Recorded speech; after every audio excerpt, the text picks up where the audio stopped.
The gangplank creaked under my work boots as I hauled my duffel bag onto the Northern Star, trying not to look like the complete rookie I was.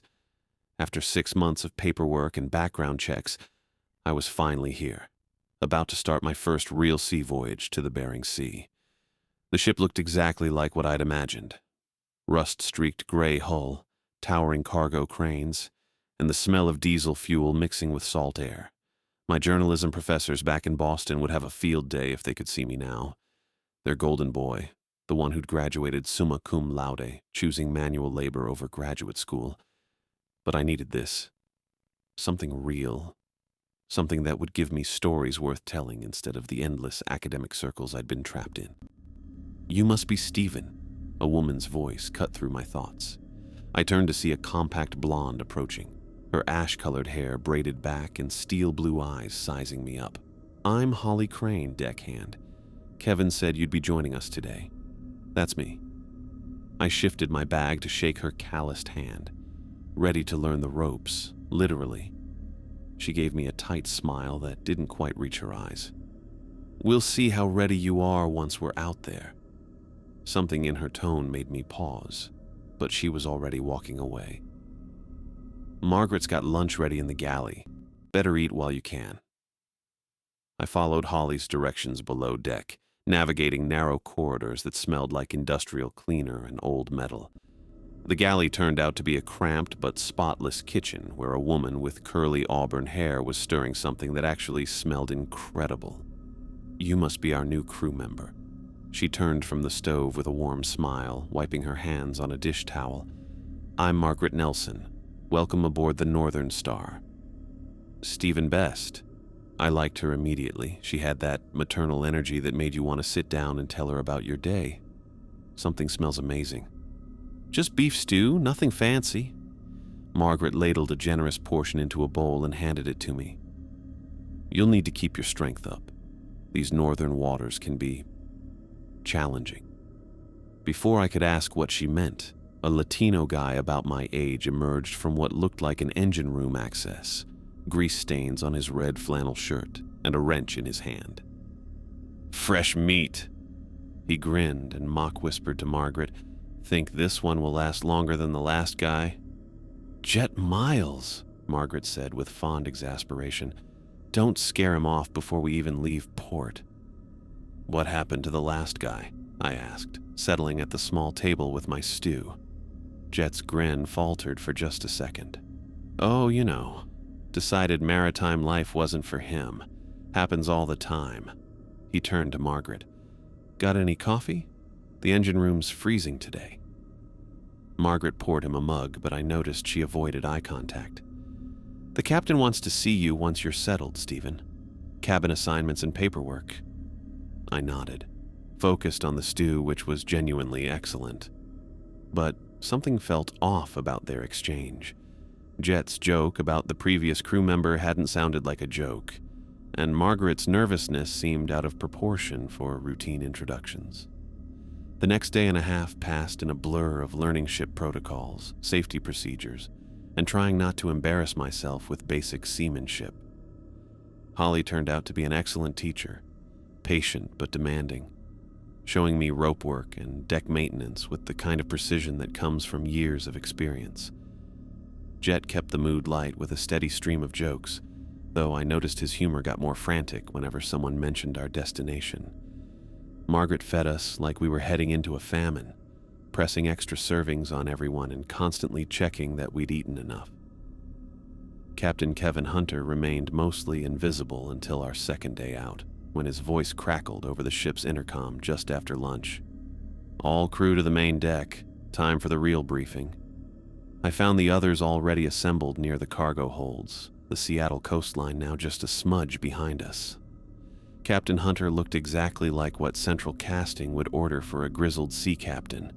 Weathered face, thick gray beard, and eyes that had seen things. He carried a small stack of laminated cards. "Listen carefully," he said without preamble.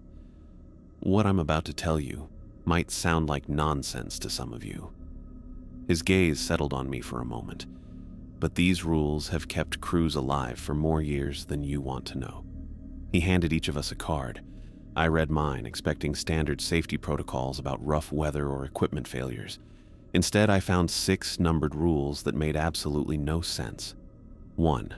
If you see a crew member in 2 places at once, avoid both versions and report to the captain immediately. 2. When the ship's bell stops ringing during daylight hours, remain completely still until the captain gives all clear. 3. If you hear singing at night, go immediately to the captain's quarters regardless of the hour. 4. Never open your cabin door between midnight and dawn on the 9th night, no matter who asks. 5. If someone claims they don't remember conversations you just had with them, end the conversation immediately. 6. During the last 3 days of the voyage, sleep with your cabin lights on. I looked up from the card, certain this was some kind of initiation prank. Captain, what exactly are we supposed to be worried about? Pirates? Kevin's expression didn't change. Just follow the rules, Mr. Best. Don't try to rationalize them, don't try to improve them, and don't ignore them because they seem ridiculous. He looked at each of us in turn. Holly, Margaret, you know what happens when people get creative with these guidelines. Both women nodded solemnly.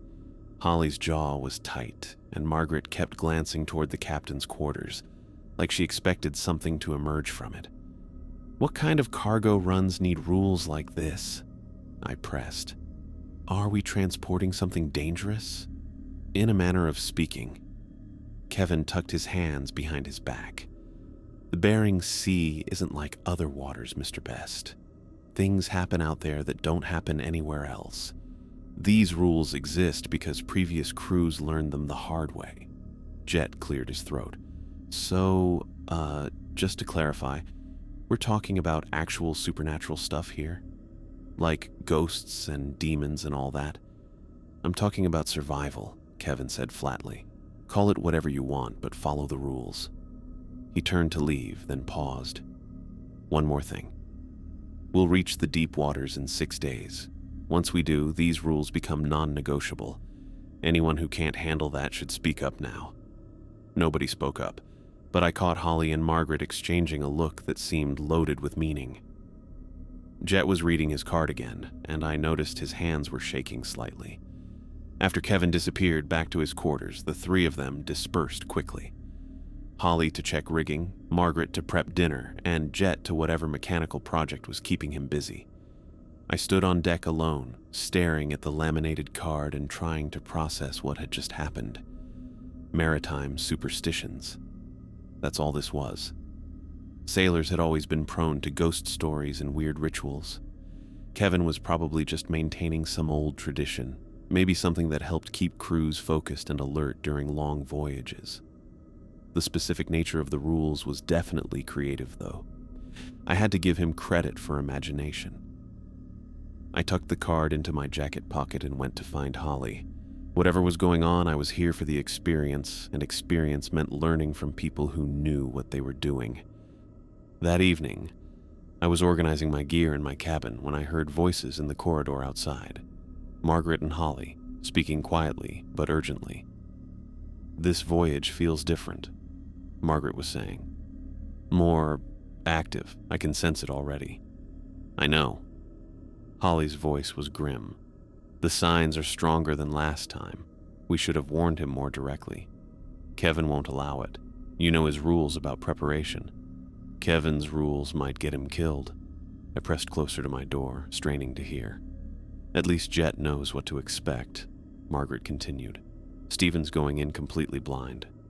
Maybe that's better. Maybe knowing makes it worse. Their footsteps moved away down the corridor, leaving me staring at my cabin door and wondering what the hell I'd gotten myself into. Last time, stronger signs.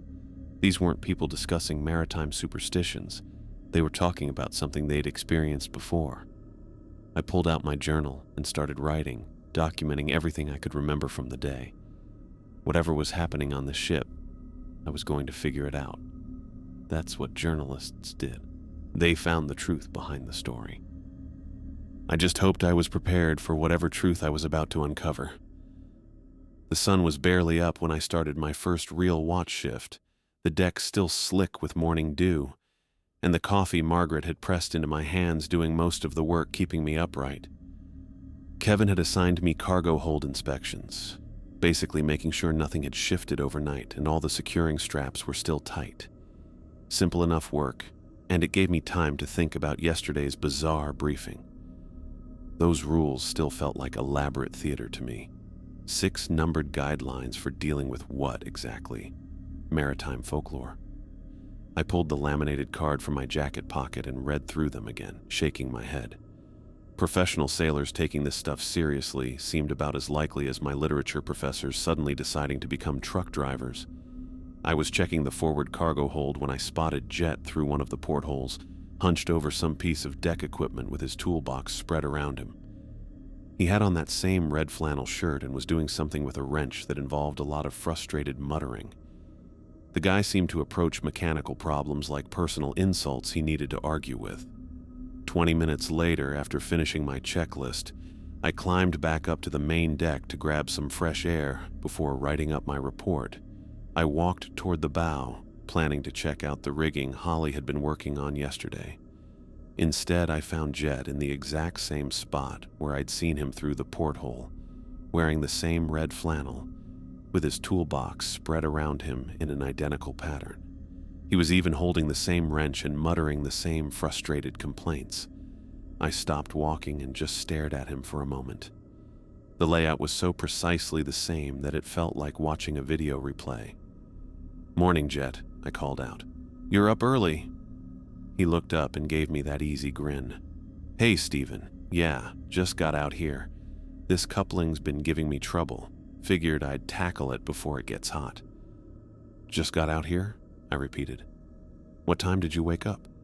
Maybe 10 minutes ago? Why?" I felt something cold settle in my stomach. "What have you been doing this morning?" "This."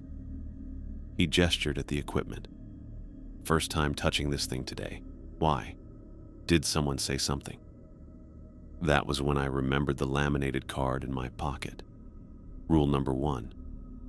If you see a crew member in 2 places at once, avoid both versions and report to the captain immediately. My rational brain started scrambling for explanations. Maybe I'd been mistaken about the timing. Maybe I'd seen someone else through the porthole. Or maybe Jet had been up here earlier and gone back below. But even as I thought it, I knew that wasn't right. The toolbox placement had been identical. The clothes, the posture, the specific piece of equipment, everything exactly the same. "You know what?" I said, taking a step back. "I just remembered I need to check something with Kevin." "Sure thing." Jet turned back to his work, apparently unbothered by my weird behavior. I walked away trying to look casual, but my hands were shaking slightly as I made my way to the captain's quarters. This was ridiculous. I was about to report what, exactly? That I'd seen the same person doing the same thing twice? Kevin was going to think I was either stupid or having some kind of breakdown, but the rules had been specific, and Kevin's tone yesterday had been dead serious about following them exactly. I knocked on his door, and his voice called for me to enter. Kevin was sitting at a small chart table with what looked like weather reports spread out in front of him, a cup of coffee steaming beside his elbow. "Steven."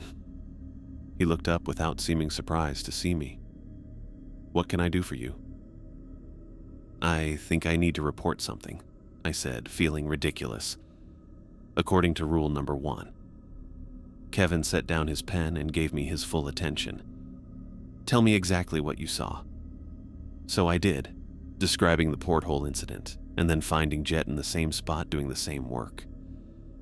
Kevin listened without interruption, occasionally nodding as if I was confirming something he'd expected.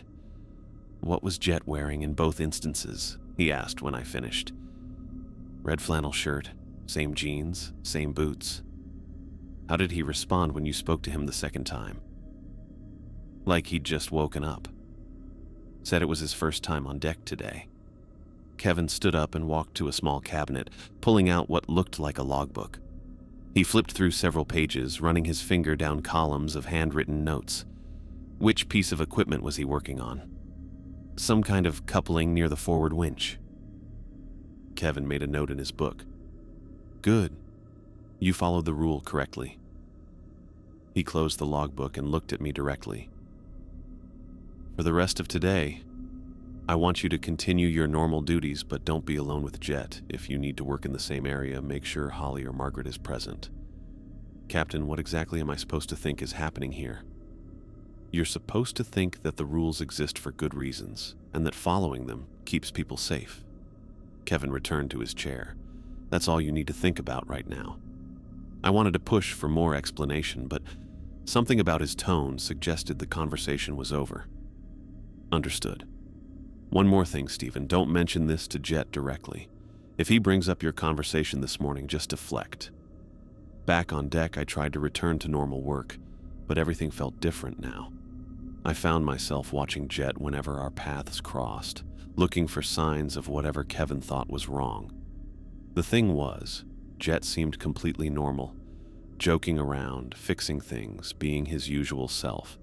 If anything, he seemed more relaxed than he had since I'd joined the crew. It was Holly who seemed tense.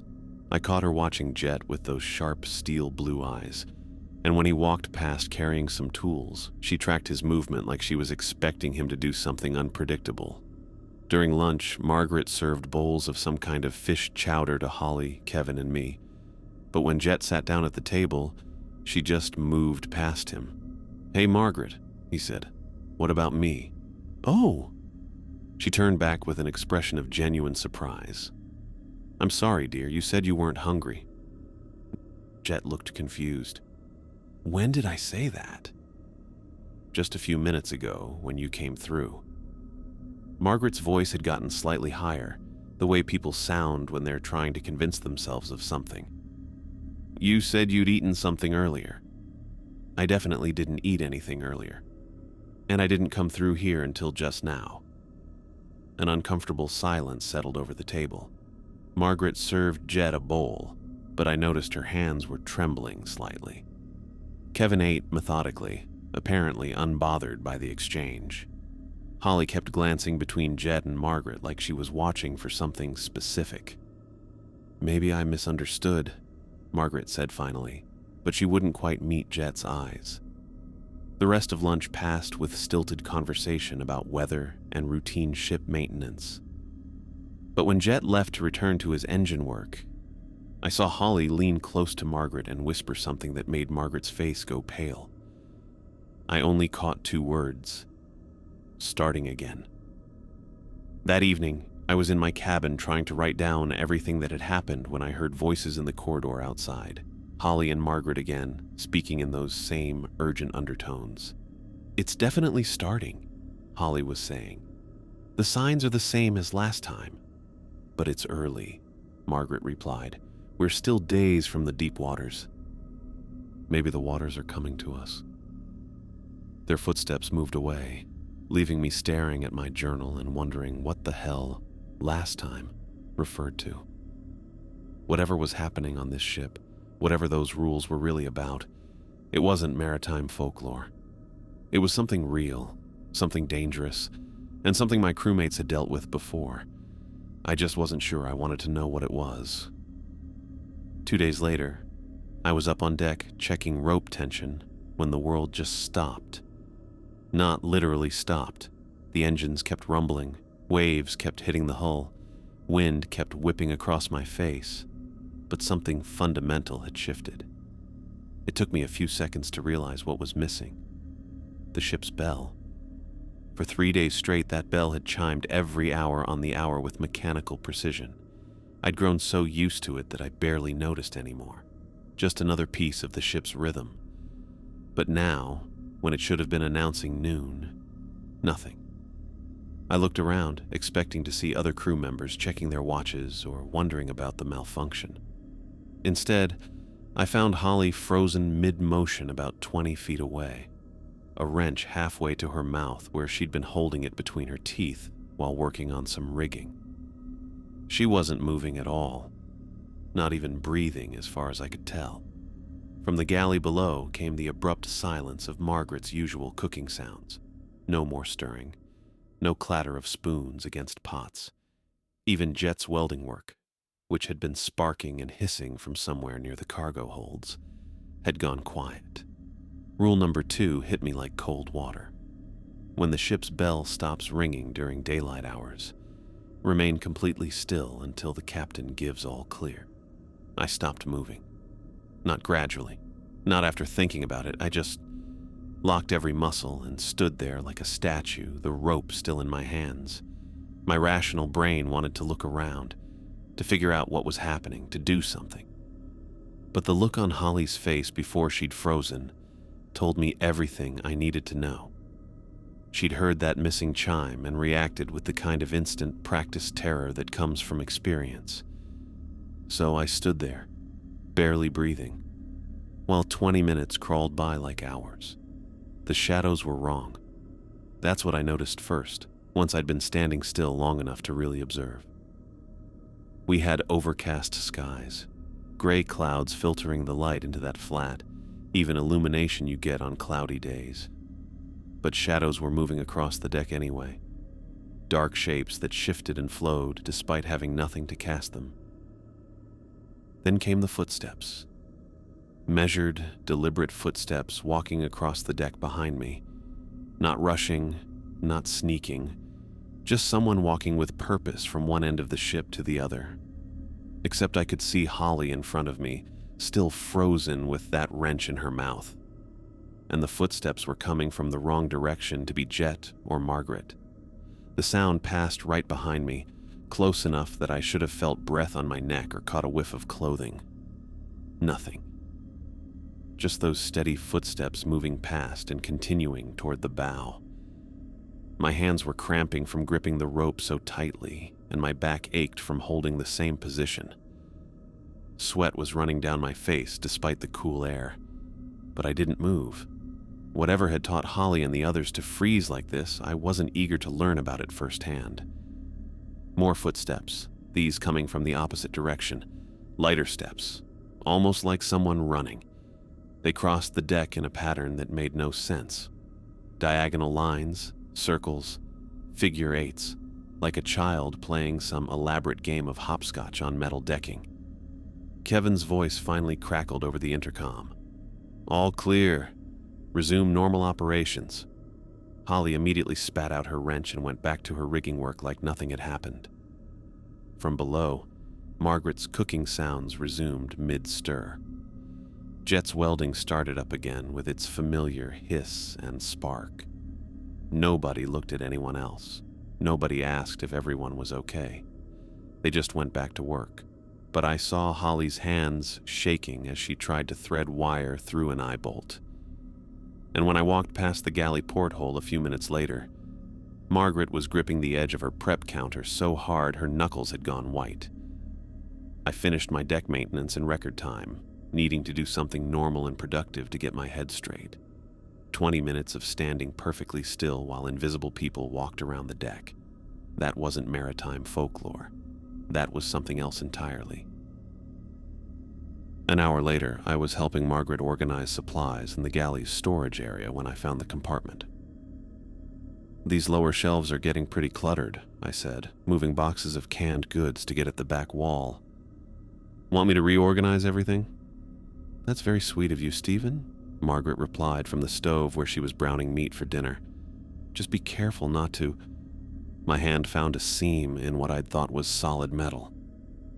A section of the back wall shifted when I pressed it, revealing a narrow space behind the shelving. Inside, wrapped in oiled cloth, were 3 thick log books bound in cracked leather. "Margaret," I called, pulling out the first one. "What are these?" The sizzling from her pan stopped. When I looked over, Margaret was standing with her back to me, shoulders rigid. "What are what, dear?" I opened the first logbook. The pages were filled with handwritten entries in different people's handwriting, dated going back years. Ship positions, weather conditions, crew notes, standard maritime record keeping. But mixed in with the routine entries were things that made my skin crawl. Day 7. Bell silence lasted 35 minutes today. Jay Morrison reported seeing his dead brother working in engine room. Brother died, 1987. Day 9. Singing started at 11:47 p.m., lasted until dawn. Captain Murphy found crew member Hendricks trying to open cabin door during restricted hours. Hendricks claimed he needed to let them in. No memory of incident next morning. Day 12. S. Best reported strange dreams about ship's previous voyages. Dreams included details about crew members he's never met and cargo runs that occurred before his employment. Recommend psychological evaluation upon return to port. I stared at that last entry. S. Best. My name, written in careful block letters, dated 3 years ago. The entry was signed by someone called Captain Reynolds.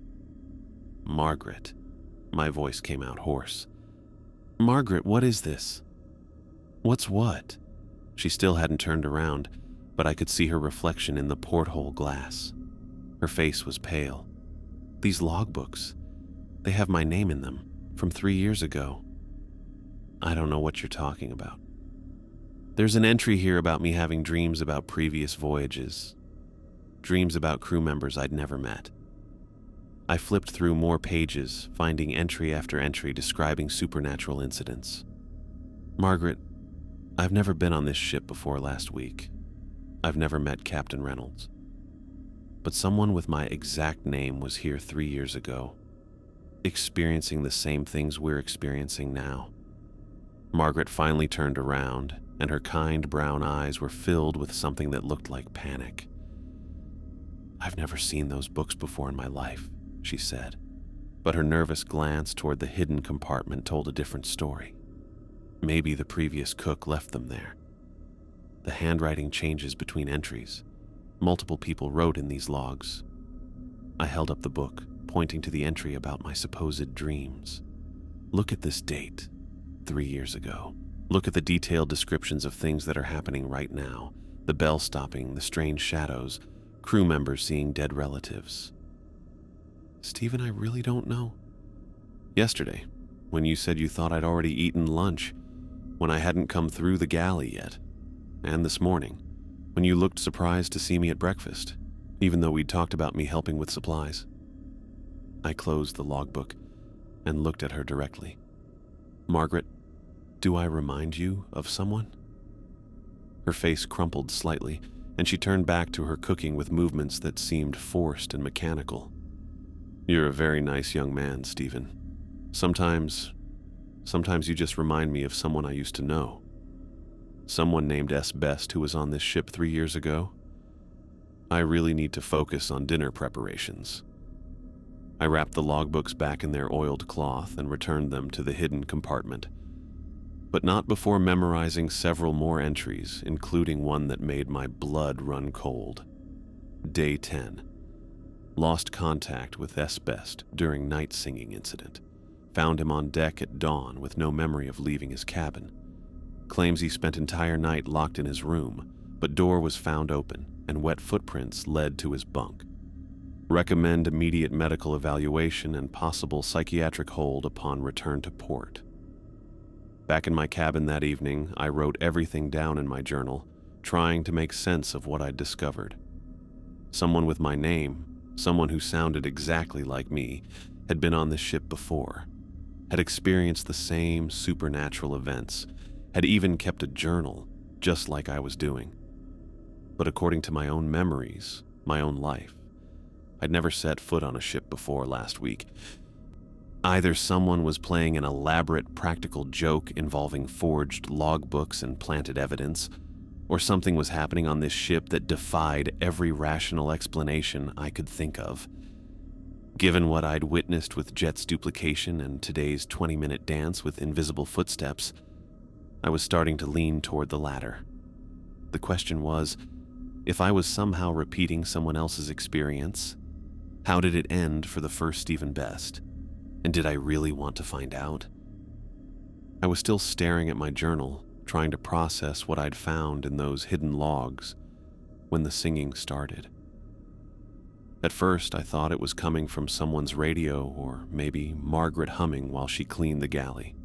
But as I listened, the sound grew clearer and more complex. Multiple voices weaving together in harmonies that seemed to come from everywhere and nowhere at once. The melody was hauntingly beautiful, like nothing I'd ever heard before, sung in a language that felt familiar even though I couldn't understand a single word. The voices rose and fell in patterns that made my chest tight with something between longing and fear. Part of me wanted to open my cabin door and follow the sound to its source, to see who was creating something so achingly lovely in the middle of the Bering Sea. Then I remembered Rule 3. If you hear singing during nighttime hours, report to the captain's quarters immediately. I grabbed my jacket and stepped into the corridor, expecting to find it empty. Instead, Holly was already there, moving toward Kevin's quarters with quick, purposeful steps. Her face looked pale in the dim lighting, and when she saw me, she just nodded grimly. "You hear it too?" I asked. Hard to miss. Her voice was tight. "Come on." We walked together toward Kevin's quarters, the singing seeming to follow us through the walls. Sometimes it sounded like it was coming from outside the ship, drifting across the water. Other times it felt like the voices were singing from inside the metal itself, vibrating through the hull and into our bones. Kevin's door was already open when we arrived. Margaret sat in one of his chairs, her back rigid and her hands folded tightly in her lap. Kevin stood over his chart table, studying what looked like navigation maps with an intensity that suggested he was trying to solve a puzzle rather than just checking our course. "Take a seat wherever you can find space," Kevin said without looking up. "We'll be here for a while." I found a spot on his small couch next to Holly. The singing continued, sometimes swelling so loud it seemed like the singers were standing right outside the portholes, other times fading to barely a whisper. Kevin never acknowledged it directly, but I watched his jaw clench every time the melody grew stronger. That's when I noticed his charts. Our current route was marked with red X's at regular intervals, and handwritten notes covered the margins in Kevin's neat script. I could only make out fragments from where I sat, but what I could see made my skin crawl. 3 lost here, 2019. Avoid all contact on 9th night. They know we're coming. Strongest pull at coordinates 58 to ground, 122 ground. The 4 of us sat in complete silence while the singing went on around us. Margaret hadn't said a word since we arrived, but I caught her mouthing along with the melody at one point, like she knew the words. Holly kept checking her watch and glancing at Kevin's charts, with the expression of someone calculating distances and timing. An hour passed, then 2. The singing never stopped, but it changed. Sometimes joyful, sometimes mournful, sometimes urgent, like a warning. During one particularly beautiful passage, I found myself leaning forward, wanting to get closer to the sound. Holly's hand shot out and grabbed my wrist, pulling me back. "Don't," she whispered. "Don't follow it." Around 11:30, the melody shifted to something that raised every hair on my arms. The voices became pleading, desperate, calling out in that unknown language with an intensity that felt like drowning. Margaret made a small sound in the back of her throat, and Kevin's pencil snapped in his grip. "How much longer?" Margaret asked quietly. "Soon," Kevin replied without looking up from his charts. The singing finally stopped just before midnight, cutting off so abruptly that the silence felt like a physical blow. Kevin set down his broken pencil and turned to face us for the first time since we'd arrived.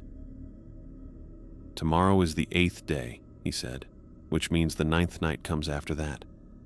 I waited for him to explain what that meant, but he just studied our faces like he was measuring our reactions.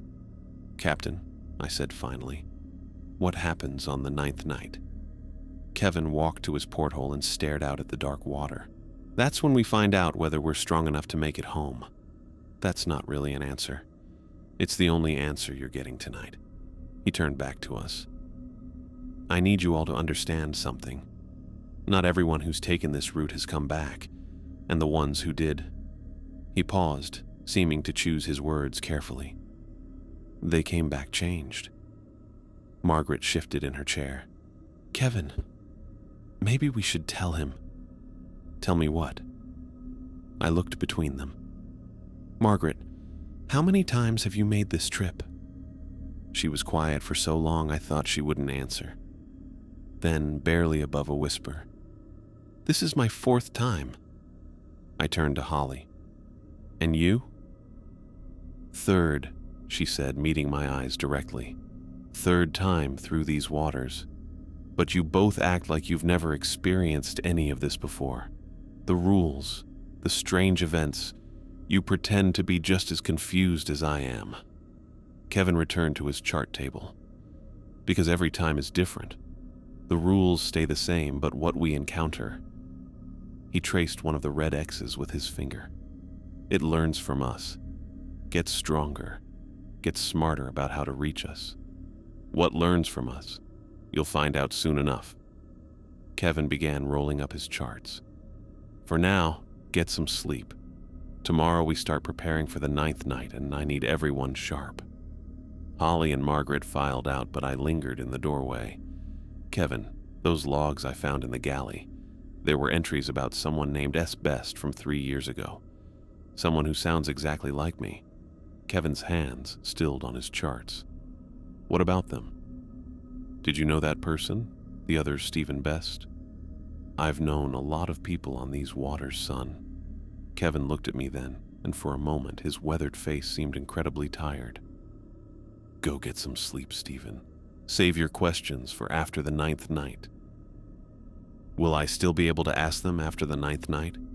"That," Kevin said, "depends entirely on you."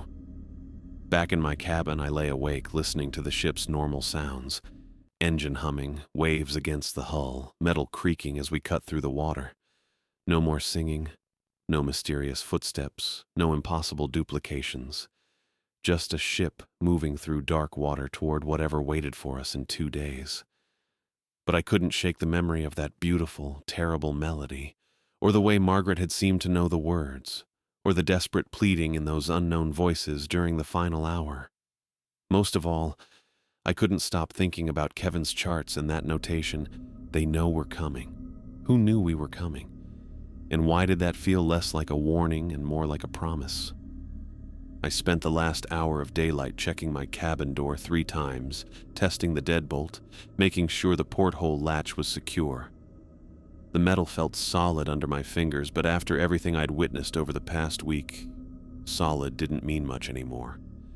Kevin had been clear during our final briefing. "Lock your door at sunset. Don't open it for anyone or anything until dawn. And whatever you hear during the night, remember that none of it is real." The way he'd said that last part, with his weathered hands gripping the edge of his chart table, told me he'd learned that lesson the hard way. 8:30 p.m. I turned off my overhead light and settled onto my bunk with my journal and a small flashlight. If this was going to be my last night of sanity, I wanted to document every minute of it. For the first hour, nothing happened. The ship moved through calm water with its usual creaks and engine hum. I could hear muffled sounds from other cabins. Holly's radio playing soft music, Margaret moving around in her galley quarters, Jet's occasional cough from the room next to mine. Normal human sounds that made me feel less alone. Then, around 9:40, the children started laughing. It came from somewhere below me, probably the cargo holds. High-pitched giggles and shrieks of delight, like kids playing tag in a playground. The sound echoed through the metal, in a way that made it impossible to pinpoint the exact location. I pressed my ear to the floor, trying to figure out how many voices I was hearing. At least 4, maybe 6, all young, all having the time of their lives in the bowels of a cargo ship in the middle of nowhere. The laughter went on for 20 minutes, sometimes fading to whispers, other times erupting into pure joy that made my chest ache with longing. I found myself smiling along with them, caught up in their infectious happiness, before remembering that there were no children on this ship. Around 10:15, the conversation started. Voices drifted through the walls from every direction, some speaking what sounded like Russian, others in languages I couldn't identify. The conversations were animated, urgent, like people catching up after years apart. I caught fragments that almost made sense, words that felt familiar even when I couldn't understand them. Someone was arguing in what might have been Norwegian. A woman was singing a lullaby in Spanish. An older man was telling a story in English with an accent I couldn't place. Something about fishing nets and storms and the importance of getting home before dark. The voices layered over each other until my cabin felt like the center of a crowded party where I was the only one who hadn't been invited. 11:30 brought the footsteps, not the measured walk of one person crossing the deck like I'd heard when the bell stopped ringing. This was dozens of people moving in patterns that defied logic, running in circles, dancing, marching in formation, climbing rigging that squealed under weight that shouldn't exist. The sounds crossed and recrossed above my head in rhythms too complex for 5 living people to create. I climbed onto my bunk and peered through the porthole, trying to see what was causing the noise. Figures moved across the deck in the moonlight. Some walked normally, others seemed to glide just above the metal surface. A few appeared solid enough to cast shadows, while others looked translucent, like I was seeing them through frosted glass. They were dressed in clothing from different eras, thick sweaters and rain gear, but also older styles that belonged in maritime museums. One figure walked directly through the forward mast like it wasn't there. Another bent down to examine rope work, its hands passing through the lines without disturbing them. A woman in a long coat stood at the ship's rail, pointing out at the water and speaking to someone I couldn't see. None of them looked up at my porthole. They moved through their activities with the focused intensity of people who had important work to finish.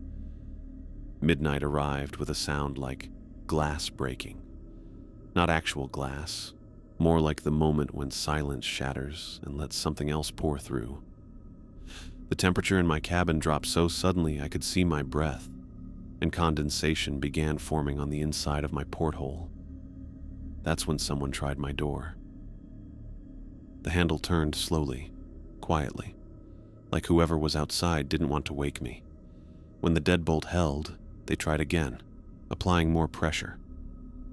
The metal groaned, but didn't give. "Stephen?" The voice outside was barely a whisper. I gripped my flashlight and didn't respond. "Stephen, I know you're awake. I can see your light under the door." The voice sounded exactly like mine. Not similar. Exactly the same tone. The same slight Boston accent. Even the same way I cleared my throat when I was nervous. I looked down at my hands holding the flashlight and fought the urge to answer myself. "Come on, Stephen, this is stupid.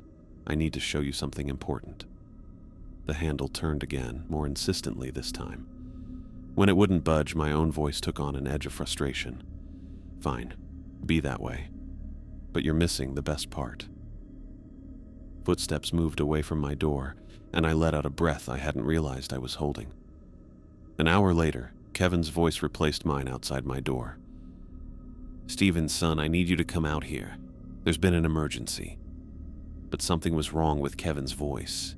He sounded younger, stronger, like he had 20 years ago, and he was using words Kevin would never use. Calling me son with an affection that felt forced, speaking with an urgency that didn't match his careful personality. "We need all hands on deck right now. Ship's taking on water in the forward hold." I knew it wasn't really Kevin. Our Kevin would have made an announcement over the intercom system, would have used his captain's voice to bark orders. This voice was too smooth, too concerned with convincing rather than commanding. "Stephen, this is a direct order. Open this door immediately." I pulled my blanket over my head and tried to block out the sound, but the fake Kevin kept talking for another hour, alternating between pleading and threatening, sometimes sounding exactly like our captain, and other times slipping into accents and speech patterns that belonged to different people entirely. Around 3 a.m., the ship lurched. Not the gentle roll of hitting a large wave, but a violent sideways jerk that threw me against my cabin wall hard enough to see stars. My water glass flew off the shelf and shattered on the floor. Books tumbled from their shelf. The ship groaned like it was being twisted by giant hands. I scrambled back to my porthole and looked out into chaos. Another ship had appeared alongside ours, close enough that I could see individual crew members moving across its deck. But everything about the vessel was wrong. Its masts were too tall, its hull too sleek for the rough design of working ships. The wood looked both ancient and somehow new, like it had been sailing for centuries without aging. The crew members moving across its deck didn't walk quite right. Their movements were too fluid, too coordinated, like they were all part of the same organism. When they turned their heads, their faces seemed to shift and blur, features rearranging themselves between 1 second and the next. One of them looked directly at my porthole. Its face was perfectly human and completely wrong at the same time. The features were symmetrical in a way that real faces never are, and its eyes reflected light like an animal's. When it smiled, showing teeth that were too white and too sharp, I saw that its mouth was moving like it was speaking, but no sound reached me through the glass.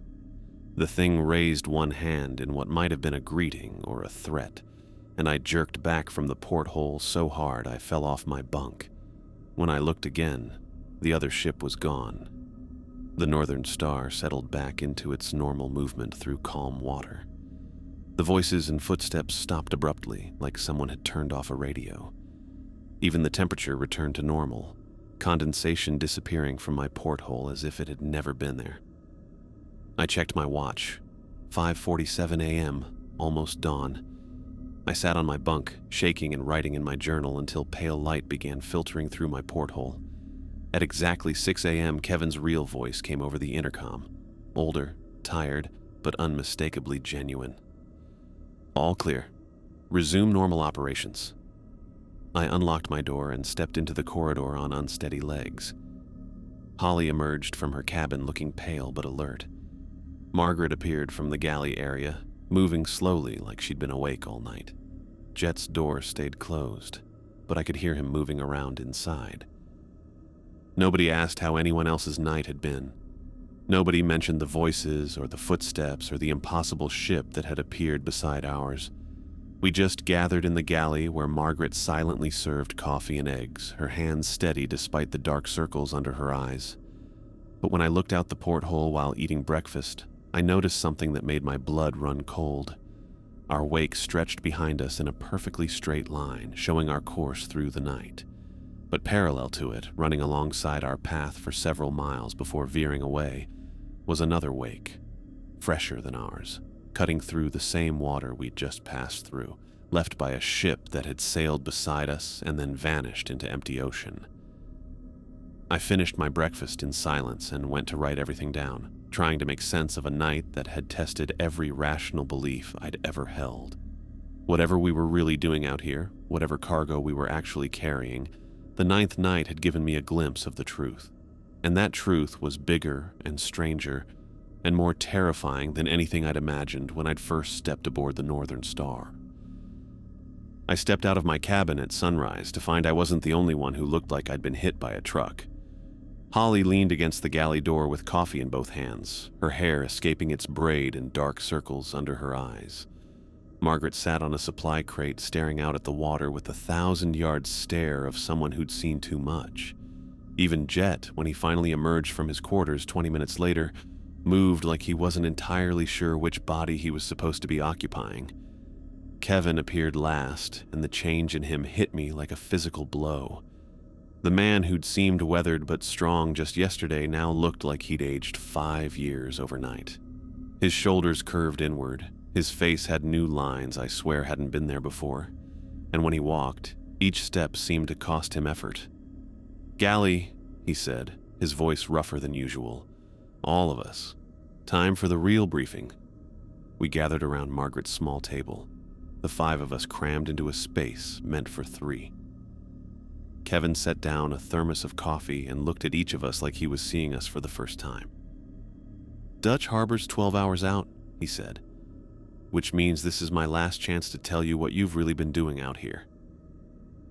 I waited for him to continue, but he just sat there rubbing his temples like his head hurt. "Kevin," Holly said quietly, "you look terrible. Each trip takes more out of me. He looked up at her with eyes that seemed older than his 63 years. That's the price. The spirits drain life force from whoever's in charge, little bits at a time. Started noticing it about 5 years ago. Margaret reached across the table and touched his hand. You should have told us. Would it have changed anything? Would you have stopped coming if you knew it was killing me? The question hung in the air because we all knew the answer. Margaret's face crumpled slightly, and I saw Holly's jaw tighten. What spirits? I asked, though part of me already knew. Kevin pulled out a battered notebook and opened it to a page covered in names and dates. Lost souls. People who died in these waters over the past century. Fishing accidents, shipwrecks, storms. They get trapped here. Can't move on to whatever comes next. Our cargo runs are cover for the real work. Which is? We guide them home. Help them find passage to the other side. Kevin traced one of the names with his finger. The rules exist because these spirits can possess the living, especially during the 9th night when the barrier between worlds is thinnest. They're not evil, just desperate, lost. I thought about Jet's strange behavior over the past week, seeing him in 2 places at once, the way he'd seemed confused about his own actions. Jet was possessed. Briefly. It happens when someone's emotionally vulnerable, when they're carrying grief or guilt that resonates with the spirits. Kevin looked at Jet, who was staring into his coffee like it held answers. They're drawn to people who understand loss. My brother, Jet said without looking up. I keep hoping I'll see him out here, that maybe he's one of the lost ones. That's why you volunteered for these runs? He nodded. Margaret, too, and Holly. I turned to look at them, understanding finally clicking into place. You lost family in these waters. Margaret's voice was barely a whisper. My husband and son.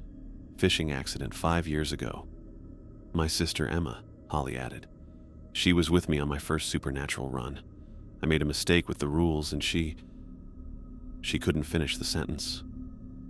That's why you both keep coming back.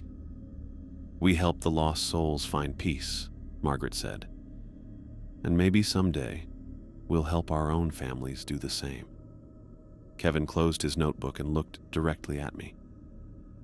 The name in those logs you found, S-Best from 3 years ago, that was a different person who happened to share your name and background. The spirits often confuse the living with those they've lost. Similar names, similar appearances, similar stories. It makes them reach out, try to make contact. So I'm not going crazy. You're the sanest person on this ship, son. You've kept your head through things that have broken stronger people. Kevin's weathered hands wrapped around his coffee mug. But now you know what we really do out here. Question is, do you want to keep doing it? What do you mean? I can't keep making these runs much longer. The aging effect is accelerating, and I need to start training someone to take over. He met my eyes. Holly and Margaret have the experience, but neither of them wants the responsibility. Jet's too emotionally fragile. That leaves you. I looked around the table at these people who'd become family over the past 10 days. Holly with her quiet strength and hidden guilt. Margaret with her fierce nurturing and desperate hope. Jet with his humor masking profound grief. Kevin with his 20 years of sacrifice, aging himself to help lost souls find peace. If I say yes, you'll learn everything. The real navigation, how to communicate with the spirits safely, the expanded rules for deeper waters, and you'll start aging with each trip, just like I have. And if I say no, you go back to your life in Boston, find a normal job, try to convince yourself this was all an elaborate dream. Kevin leaned forward. But you'll know the truth. You'll know there are people still out here doing this work, and you walked away. Through the galley porthole, I could see the distant outline of Dutch Harbor growing larger on the horizon. Normal world, normal life, normal problems that could be solved with logic and effort. everything I'd thought I wanted when I first stepped aboard the Northern Star. But I also saw the faces around this table, people who'd chosen to sacrifice their normal lives to help souls find peace, people who'd become my family through shared impossible experiences. How long do I have to decide? We dock in 10 hours, Kevin said. You can walk off this ship and never look back, or you can stay aboard for the return trip and start learning what it really means to guide the lost home. I thought about the children's laughter I'd heard through my cabin floor, the conversations in languages I didn't understand, the desperate pleading in those beautiful voices during the singing. Lost souls who'd been trapped in cold water for decades, maybe longer, waiting for someone to help them find their way. The spirits we helped this trip, where did they go? Home, Margaret said simply. Wherever that is for them. We don't ask questions about the destination, just help them find the door. Kevin stood up slowly, moving like his joints hurt. Think about it, Stephen. But remember, once you really understand what we do out here, once you see how much good we accomplish, it's hard to walk away. This work gets into your blood. As the others dispersed to their duties, I stayed in the galley, watching Dutch Harbor grow larger through the porthole. In 10 hours, I'd have to choose between the life I'd planned and a future I'd never imagined, between safety and purpose, between the known and the unknowable. But looking at the faces of my crewmates as they prepared for our return to port, I realized the choice had already been made. These people had become my family, and this impossible work had become my calling. I just needed 10 more hours to find the courage to admit it.